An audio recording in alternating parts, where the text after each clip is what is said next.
ప్రభుత్వ ఎయిడెడ్ పాఠశాలలో 1వ తరగతి నుంచి ఇంటర్మీడియట్ వరకు విద్యార్థులకు సన్నబియ్యంతో పాటు పోషక విలువలతో కూడిన ఆహారాన్ని డొక్క సీతమ్మ మధ్యాహ్న భోజన పథకం ద్వారా కూటమి ప్రభుత్వం అందిస్తుందని విద్యా ఐటీ శాఖ మంత్రిగా నారా లోకేష్ పేర్కొన్నారు.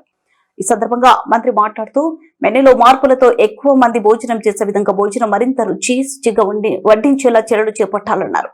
విద్యార్థులకు అదనపు పోషకాహారం అందించే నిమిత్తం శ్రీ సత్యసాయి సేవ ట్రస్ట్ సహకారంతో ప్రస్తుతం అమల్లో ఉన్న రాగి జావా పంపిణీ కార్యక్రమం మరో 3 ఏళ్లు కొనసాగింపులకు ప్రజాప్రభుత్వం నిర్ణయం తీసుకుందన్నారు. 2026-29 కాలానికి విద్యార్థులకు రాగి జావా పంపిణీ కార్యక్రమం కొనసాగించేందుకు సత్యసాయి సేవ ట్రస్ట్ తో విద్యాశాఖ ఎంఓయూ కుదుర్చుకుందని తెలిపారు. ప్రస్తుతం డొక్క సీతమ్మ మధ్యాహ్న భోజన పథకంలో జోన్ల వారీగా విద్యార్థులకు మెనూ అమలు చేస్తున్న ఈ మెనూలో ఫోర్టిఫైడ్ ఫైన్ రైస్ వారానికి 5 సార్లు గుడ్డు, వారానికి 3 సార్లు చిక్కీ, అలాగే పోషకాహారపు పదార్థాలుగా చిక్కీ లేని రోజుల్లో రాగి జావను వారానికి 3 సార్లు అందిస్తున్నామన్నారు.